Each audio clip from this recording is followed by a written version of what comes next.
Good morning friends. তো আজি আকৌ আহিলোঁ আপোনালোকৰ মাজত নতুন এটা ভিডিঅ'লৈ। তো মই আজি আপোনালোকৰ এটা কথা ক'বলৈ বিচাৰিছোঁ যে যদি আপোনালোকৰ মাজৰ পৰা কোনোবাই ফৌজি হ'বলৈ বিচাৰিছে তেনেহ'লে এইবাৰে গ'ল্ডেন চান্স। মানে মই SSC GDৰ কথা কৈছোঁ। SSC GDৰ ফালৰ পৰা যদি আপোনালোকে কোনোবাই ফৌজি হ'ব বিচাৰিছে, মানে যিখিনি 26ত মানে এক্সাম হৈ যাব, 26ৰ ভেকেঞ্চিৰ পিছত আৰু কোনোৱেও মানে বহুত কষ্ট হৈ যাব চাকৰি লোৱাটো। মানে যদি কোনোবাই 25ত পায় তেনেহ'লে ভাল কথা।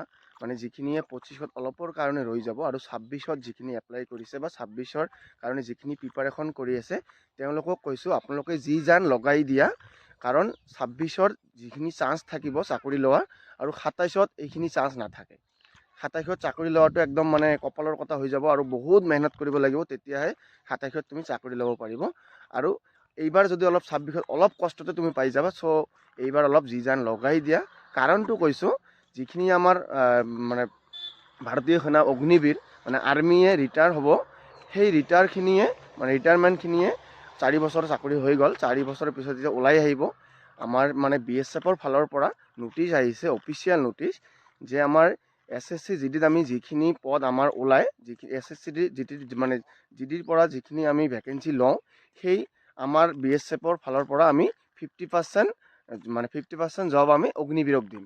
মানে যদি এতিয়া BSFৰ পৰা যদি 10,000 ভেকেঞ্চি ওলায়, 5,000 ভেকেঞ্চি অগ্নিবীৰ ল'ব আৰু আগৰ পৰা এক্স ছাৰ্ভিচমেনটো আছে আৰু 3% এটা কিবা এটা আছে, মানে অলৰেডি 63% মান অলৰেডি গুচিয়ে যাব। অনলি 37% মানে আমি নৰ্মেল মানুহৰ কাৰণে থাকিব। চ' এইটো এটা বহুত ডাঙৰ কথা। এতিয়া অকল BSFৰ ফালৰ পৰা আহিছে আৰু কেইদিনমান পিছতে বেলেগ মানে ডিপাৰ্টমেণ্টৰ পৰা আহিব, CRPF, ITBP, মানে CSF, আছাম ৰাইফল, এনেকুৱা সকলোৰে পৰা আহিব। এইটো 110% আগতীয়াকৈ BSF দি দিছে আৰু এইবাৰ টেনশ্যন ল'ব নালাগে। মানে আপোনালোকৰ এইটো টেনশ্যন নাই যে 2026ত লাগু হ'ব নেকি। এইটো 26ত লাগু নহয়, কাৰণ অলৰেডি এপ্লাই হৈ গৈছে। এপ্লাইত যিখিনি য'ত ৰিজাৰ্ভ আছে সেইখিনি অকল মানে এডভাৰটাইজমেণ্টত কৈ দিছে। এতিয়া আৰু কোনো টেনশ্যন নাই, কিন্তু 27ত যে এইটো হ'ব একদম 110% চিয়'ৰ। আৰু এইটো হ'বই, এইটো আৰু অভিয়াছলি হ'ব। কাৰণ কি, মানে এটা ইমান ট্ৰেইন কৰাৰ পিছত, মানে ইমান কষ্টৰ ট্ৰেইনিং কৰাৰ পিছত বা ইমানকৈ শিকোৱাৰ পিছত মানে অগ্নিবীৰক বাৰীত বহুৱাই নাৰাখে। কাৰণ সিহঁতক মানে যদি SSC GDত জইন কৰে, সিহঁতৰ বেছি ট্ৰেইনিঙো নহ'ব আৰু সিহঁতৰ মানে অলপ বেছি জানিব, কাৰণ অলৰেডি 4 বছৰ চাকৰি কৰি আহিছে। সেইকাৰণে মানে ফৌজখিনিয়ে বিচাৰিব যে আমি অগ্নিবীৰখিনিক যেনেকেই নহওক আমি মানে ডিপাৰ্টমেণ্টত সোমাই লওঁ। সেইকাৰণে ডাইৰেক্ট 50% দি দিছে। আৰু 50% মানে আপোনালোকে বুজিয়ে পায়।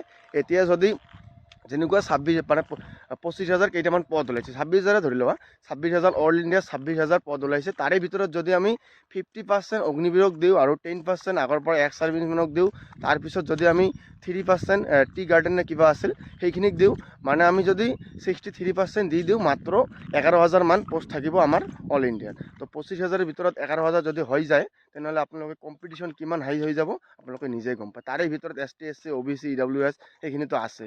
তো সেইখিনি মানে বহুত ডাঙৰ কম্পিটিশ্যন হৈ যাব। চ' সেইকাৰণে কৈছোঁ, যদি চাকৰি ল'ব বিচাৰে এইবাৰে 2026তে গ'ল্ডেন চান্স। আৰু এইবাৰ যদি কাৰোবাৰ হৈ যায় 2025ত, তেনেহ'লেতো তেওঁলোক আৰু বহুত লাকি। তো যি জান লগাই দিয়া 26ৰ পিছত আৰু SSC GDত জব লোৱাটো বহুত টান হৈ যাব।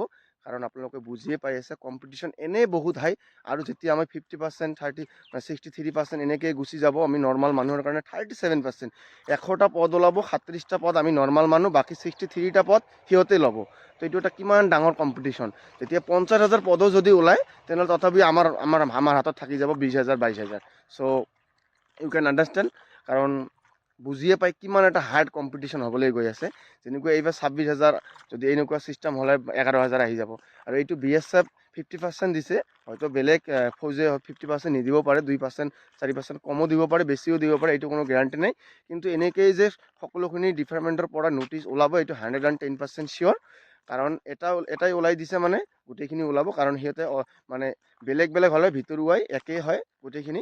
কাৰণ ফৌজে হয়, সিহঁতৰ খালি নামবিলাক বেলেগ আৰু সিহঁতৰ কাম মানে বেলেগ হ'লেও ভিতৰুৱা কাম এটাই, যে সকলোৱে দেশক সুৰক্ষা দিব লাগে। সেইকাৰণে ভিতৰুৱাই যিহেতু সেমেই হয়, সেইকাৰণে সিহঁতৰ এটা কম্বাইন আছে। সিহঁতেও এজনে 50% দিছে, মানে আশা কৰা বেলেগে যদি কমো দিয়ে 40%টো একদম 110% চিয়'ৰ। সেইকাৰণে গোটেইখিনি লাষ্টত একেও দিব পাৰে। তো আপোনালোকে এইখিনি চিন্তা বাদ দিয়ে এৰি দিয়া, কাৰণ 27ৰ চিন্তাটো এৰিয়ে দিয়া। যেনেকেই নহওক আশা কৰা যায় আমি 25ত মানে যিখিনি হ'লে হ'ল আৰু অলপতে যদি ৰৈ যায় 26ত 110% ল'বলৈ একদম পূৰা চেষ্টা কৰি দিয়া, যি জান ফালি দিয়া, কাৰণ 27টো এৰি দিয়া আৰু ভাবা যে 26ত নহ'লে নাইয়ে আৰু সেইটো ভাবি প্ৰিপাৰেশ্যন ষ্টাৰ্ট কৰি দিয়া। এতিয়াও সময় আছে, এতিয়াও 2 মাহ 3 মাহ আছে, তো ডিজাইন লগাই দিয়া। এইখিনিয়ে ক'ব লগা আছিল। তো বাই বাই।